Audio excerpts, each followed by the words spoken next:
Halo teman-teman, kembali lagi sama saya.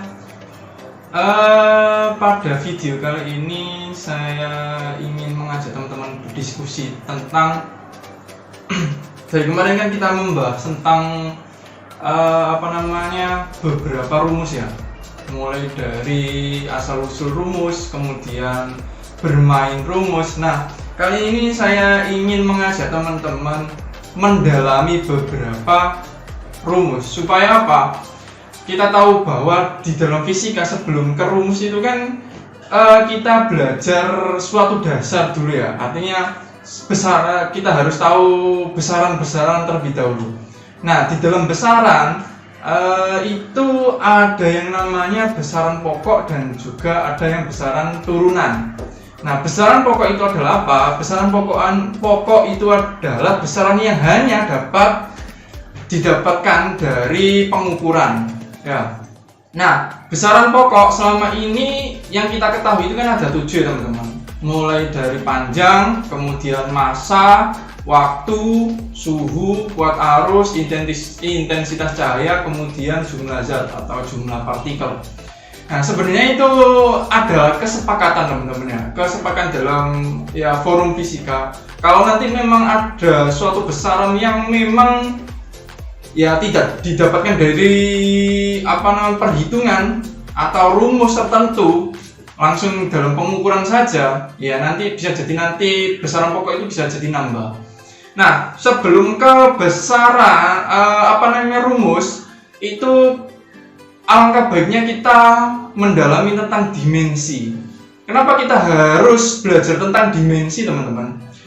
Kita tahu bahwa sebelum kita ke suatu persamaan atau ke suatu rumus pasti membutuhkan suatu simbol ya, simbol dari suatu besaran. Nah, kalau teman-teman itu memahaminya dengan baik dengan sesama, kalau saya sebenarnya dulu itu ya tidak memahami sedalam seperti ini, tapi karena ya saya sadar, nah makanya saya membuat channel ini supaya teman-teman ini merasakan apa yang saya rasakan waktu dulu. Oh, saya itu nggak tahu fisika itu karena seperti ini loh, dasarnya kurang, konsepnya kurang dan sebagainya. Nah, apa yang dibutuhkan supaya saya lebih mudah memahami fisika, lebih mudah memahami konsep atau rumus, paling dasar itu dasar-dasarnya. Nah, kita berbicara tentang simbol teman-teman, atau dimensi. Kalau di dalam rumus fisika, atau bukan rumus fisika, maksudnya fisika itu kan dibagi menjadi beberapa cabang ya teman-teman. Ada mulai dari mekanika yang dasar tentang gerak, kemudian ada tentang termodinamika, kemudian elektronika, kemudian ada optik, kemudian ada astronomi dan cabang yang lainnya. Nah, di sini saya mengumpulkan beberapa rumus saja supaya untuk memahami teman-teman dalam memahami rumus fisika. Kata-kata saya bulat, yes nggak apa-apa lah. Paling enggak nanti tahu alurnya seperti apa. Nah, mulai dari yang pertama ya, kita tahu bahwa yang pertama itu misalkan dimensi panjang. Panjang itu kan disimbolkan dengan huruf L ya teman-teman. Kebanyakan ya L, baik itu di fisika atau di matematika sama untuk panjang. Tapi L kalau di matematika kadang digunakan luas. Kalau di buku bahasa Indonesia, nggak tahu kalau di buku berbahasa yang lain, bahasa Inggris atau bahasa apapun. Nah, jadi kenapa disimbolkan dengan L? L itu sebenarnya dari bahasa Inggris yaitu long. Nah, long, length, nah seperti itulah. Nah, makanya itu kalau teman-teman jago bahasa Inggris, nah sebenarnya malah lebih mudah memahami suatu konsep fisika atau rumus fisika. Jadi ya rata-rata bukan semuanya ya, itu diambil dari bahasa Inggris. Tapi beberapa simbol itu memang ada yang diambil dari Latin dan sebagainya. Ya tergantung nanti penemunya siapa, gitu ya teman-teman. Tapi rata-rata kalau yang saya jelaskan sekarang ini diambil dari beberapanya bahasa Inggris. Yang pertama tadi panjang itu L ya teman-teman. Makanya kalau misalkan kita mencari luas, nah turunan ya. Luas itu kan berarti sisi kali sisinya ya teman-teman. Artinya bisa jadi nanti bentuknya panjang kali panjang, selain lingkaran ya teman-teman. Berarti kan kalau luas di fisika itu disimbolkan dengan A besar. Nah, A besar itu singkatan dari atau diambil dari kata area. Yang diambil adalah A-nya, teman-teman. Ya, tuh. Kalau di matematika A itu apa ya A itu? Apa teman-teman? Ya nanti silakan di kolom komentar kalau ada simbol yang lain. Nah, selain itu ada namanya selain panjang ya. Itu ada jarak. Jarak teman-teman. Jarak itu kan sebenarnya kan panjang juga, tapi disimbolkan dengan yang lain. Kalau teman-teman menggunakan bahasa Inggris, nah itu pasti disimbolkannya bukan S, tapi D. Bisa nanti jarak itu adalah distance atau perpindahan. Perpindahan itu displacement. Nah kalau di buku Indonesia kebanyakan ya, bukan literasi yang menggunakan bahasa Inggris itu disimbolkan dengan S. Kenapa S? S itu sebenarnya dari kata space. Jadi yang diambil ada huruf depannya S. Itu ya teman-teman. Berikutnya apa ya? T. Ya T. T itu sebenarnya ada dua. Yang pertama T kecil dan T besar. Kalau T kecil itu time, waktu. Nah, kalau T besar itu banyak sekali ya. Ada suhu itu temperature. Nah, itu menggunakan T juga, tapi T-nya T besar. Makanya kalau saya berdiskusi dengan teman-teman adik-adik, kalau saya membedakan T kecil itu apa, T besar itu apa, supaya tidak rancu.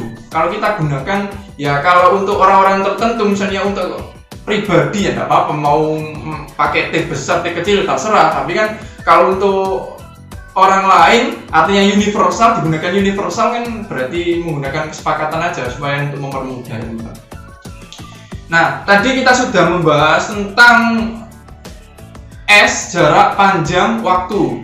Nah, coba kita turunkan dari besaran tersebut. Misalkan V, kecepatan kan teman-teman, jarak dibagi waktu kan S dibagi T. Nah, kenapa V? Kecepatan, padahal kecepatan ya. Kecepatan itu dari kata velocity. Nah, bahasa Inggris juga teman-teman. Ya, velocity. Itu sih. Kemudian ada lagi kalau tadi 2 dimensi ya teman-teman, sekarang 3 dimensi. Berarti sisi kali sisi kali sisi ya. Bisa nanti panjang kali panjang kali panjang atau disebut dengan volume. Nah, kalau bahasa Inggris pasti V, volume. Nah, bedanya adalah kalau volume itu V-nya itu V besar, sedangkan kecepatan tadi velocity itu kalau saya menuliskannya adalah V kecil. Supaya nanti tidak rancu. V kecil itu kecepatan, V besar itu volume. Itu ya teman-teman. Kemudian ada lagi simbol lain, misalkan besaran pokok massa. Nah, disimbolkan dengan huruf M teman-teman ya. Kalau M itu dari kata mass. Apa bacanya mass atau mass? Tahu mass itu. Dari kata M ya simbolnya, dari awalan. Jadi bahasa Inggris teman-teman. Jadi teman-teman itu lebih paham ya. Oh, ini bahasa Inggris, ini berarti simbolnya ini. Nah, gitu ya. Kemudian misalkan lagi F, turunan ya. Kalau tadi kita berbicara tentang massa, sekarang berbicara tentang F. F itu apa teman-teman? Gaya. Nah, gaya itu kan disimbolkan dengan huruf F. Kenapa F? Kok gak G? Karena bahasa Inggrisnya adalah force. Diambil kata F-nya. Nah, tapi satuannya nanti bisa kilogram meter kuadrat second kuadrat. Nah, karena kesepakatan untuk menghargai jasa bapak kita yaitu Isaac Newton, nah satunya adalah Newton. Apapun gayanya, baik itu gaya listrik, kemudian gaya yang ada di gerak dan sebagainya. Kemudian ada A teman-teman, A kecil. Kalau tadi A besar itu area. Ya tadi ya. Sedangkan A kecil itu A juga. A besar itu acceleration, percepatan. Nah, percepatan. Jadi A kecil itu acceleration, kalau A besar tadi area. Nah, bahasa Inggris juga teman-teman. Kemudian ada rumusnya gaya kan F sama dengan M kali A teman-teman. Jangan lupa untuk yang hukum Newton yang kedua. Berikutnya itu masuk keturunan juga. Misalkan P itu ada dua sebenarnya. Yang pertama adalah power. Power itu daya. Nah, kita kemarin berbicara tentang daya kan. Daya itu kan persatuan waktu kan. Nah, sedangkan P yang satunya itu adalah pressure. Pressure itu tekanan. Nah, kalau ini sebenarnya P-nya sama sih, kalau saya nulisnya itu P-nya sama-sama besar, tapi tergantung nanti konteksnya bertemu apa dulu. Pressure berarti ada gayanya, kemudian ada luasannya, itu ya teman-teman. Kemudian ada berbicara tentang energi ya teman-teman. Nah, ini yang agak rancunya di sini energi. Ada beberapa buku menuliskan energinya itu dengan simbol E, ada juga W. Kenapa? Saya sudah pernah membahas ya antara energi, kenapa satuannya Joule. Nah, nanti dilihat, saya taruh linknya di deskripsi. Sebenarnya energi. Nah, kalau saya lebih mudahnya saya nuliskan itu E. Kenapa? Dari bahasa Inggrisnya itu energy. Itu energi, baik itu potensial, energi kinetik. Kemudian ada usaha. Usaha itu kan work. Nah, dari kata W-nya teman-teman. Nah, F kali S perpindahannya teman-teman. Kemudian ada, nah kita langsung coba ke listrik teman-teman. Di listrik itu kan ada besaran pokok yaitu arus. Arus itu disimbolkan dari huruf I.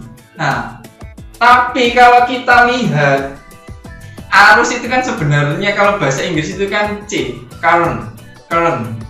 Nah, sebenarnya kalau di Inggris mungkin simbolnya itu C teman-teman. Tapi kita kebanyakan menulisnya kan I. Itu sebenarnya ditemukan oleh kalau nggak salah Amanda Mary, kalau nggak salah, dari kata inside the current. Nah, inside the current. Tapi kalau di bahasa Inggris ini kan itu jadinya current in intensity atau intensity lah itu. Jadi I boleh, C juga boleh. Itu ya teman-teman. Kemudian kita masuk lagi ke hukum Ohm. Itu kan ada selain I berarti ada hambatan. Hambatan berarti R. R dari kata apa? Resistance. Nah, jadi R-nya yang diambil. Kemudian ada V. Nah, V-nya ini kalau saya menuliskannya V-nya besar. Voltage. Voltage berarti itu tegangan teman-teman ya. Kemudian ada Q. Q itu adalah muatan. Nah, kenapa padahal muatan kok disimbolkan dengan Q? Apa ya? Mungkin kuantiti ya teman-teman. Kuantiti, tapi juga sebenarnya muatan itu ada yang namanya quark. Nah, kalau teman-teman berbicara tentang fisika kuantum itu kan ada namanya quark. Nah, Robert Millikan itu pernah membahasnya kalau nggak salah. Muatan yang bersifatnya bermuatan listrik. Nah, maksudnya seperti itu ya teman. Nanti coba dicari lah, kita diskusikan. Kemudian ada apa ya? C besar. C besar itu kapasitor. Dari kata C, kapasitor. Nah, itu diambil C-nya. Oke. Beralih lagi, tadi kapasitor sudah. Misalkan di optik teman-teman. Di optik itu kita berbicara tentang apa? Titik fokus atau jarak fokus juga boleh. Fokus itu F. Nah, itu teman-teman ya. Jadi kita itu kalau memahami suatu simbol, tahu filosofinya dari mana. Nah, kalau kita sekarang kan, ya saya mengajak teman-teman untuk berdiskusi. Jadi simbol itu berasal dari kata bahasa Inggris. Jadi lebih mudah memahami, lebih tahu konsepnya seperti apa. Oh, ini berarti hubungannya ini dengan apa misalkan. Jadi kalau teman-teman jago bahasa Inggris, ya kemungkinan hafal rumusnya juga lebih mudah. Itu ya teman-teman. Nah, tapi bukan berarti simbol itu berhenti sampai di situ saja teman-teman. bisa jadi nanti teman-teman simbol itu ada yang dari huruf Latin. Banyak sekali simbol-simbol sebenarnya yang belum saya sebutkan di sini. Tapi nanti mungkin lain waktu kita akan mempelajari atau kita akan bongkar dari filosofinya dari mana simbolnya. Ada V, kemudian ada gamma, ada beta, ada alpha, ada C, dan sebagainya teman-teman. Itu banyak sekali yang perlu kita bahas. Nah, mungkin itu ya teman-teman yang perlu kita tekankan. Jadi kalau saya mau belajar fisika, menurut saya itu lebih baiknya kita memperdalami filsafat dulu. Maksudnya filsafat tentang fisikanya. Oh, ini dari mana kok bisa ini kecepatan, kenapa dinamakan kecepatan, kemudian ada jarak, kenapa jarak itu bisa berbeda dengan perpindahan. Nah, itu nanti berkaitan dengan vektor, besaran vektor, skalar. Nah, supaya apa? Teman-teman itu kalau belajar fisika itu nggak monoton, jangan berbicara tentang rumus saja. Saya saja itu kalau berbicara tentang rumus saja itu ya bosan, monoton gitu teman-teman. Jadi ada banyak hal yang dapat kita temukan di fisika. Meskipun fisika itu adalah bahasanya itu adalah bahasa matematika, tapi ada banyak sekali fenomena fisika yang juga ya tidak perlu secara matematis. Ada konsep-konsep tertentu gitu. Oke, itu teman-teman. Nah, sebelum saya akhiri, saya mau menginfokan teman-teman, bagi teman-teman yang sedang mencari bimbingan belajar untuk persiapan UTBK atau masuk perguruan tinggi dan sebagainya, atau mungkin adik-adik yang susah mendalami materi di sekolah saja, pengen mencari bimbingan belajar. Nah, di sini ada bimbingan belajar yang terbaik menurut saya, yaitu bimbingan belajar KSM. Nah, KSM itu apa Kak? Kok saya baru dengar? KSM itu adalah bimbingan belajar yang dulunya didirikan oleh mahasiswa UI. Nah, jadi bimbingan belajar ini, KSM ini termasuk bimbingan belajar yang sudah lama sekali teman-teman, tahun 1979. Jadi sangat berpengalaman sendiri. Nah, cabangnya sendiri di Indonesia itu ada 7. Yang pertama di Jakarta ada 2, ada di Salemba dan juga ada di Pondok Kelapa. Kemudian cabang lain di Bekasi, yaitu di Harapan Indah, ada di Lampung, kemudian ada di Pontianak, itu kemudian di Jawa Timur ada 2, di Waru dan juga ada di Jember. Nah, nanti saya kasih kontaknya teman-teman, silakan coba. Nah, di situ juga saya cantumkan website KSM. Teman-teman bisa mengunjungi website yang sudah saya sediakan supaya nanti teman-teman bisa melihat KSM seperti apa. Oke, mungkin itu saja teman-teman ya. Semoga bermanfaat, semakin membuka wawasan kita, semakin memberikan semangat kita untuk lebih suka belajar fisika. Oke, itu saja dari saya. Terima kasih.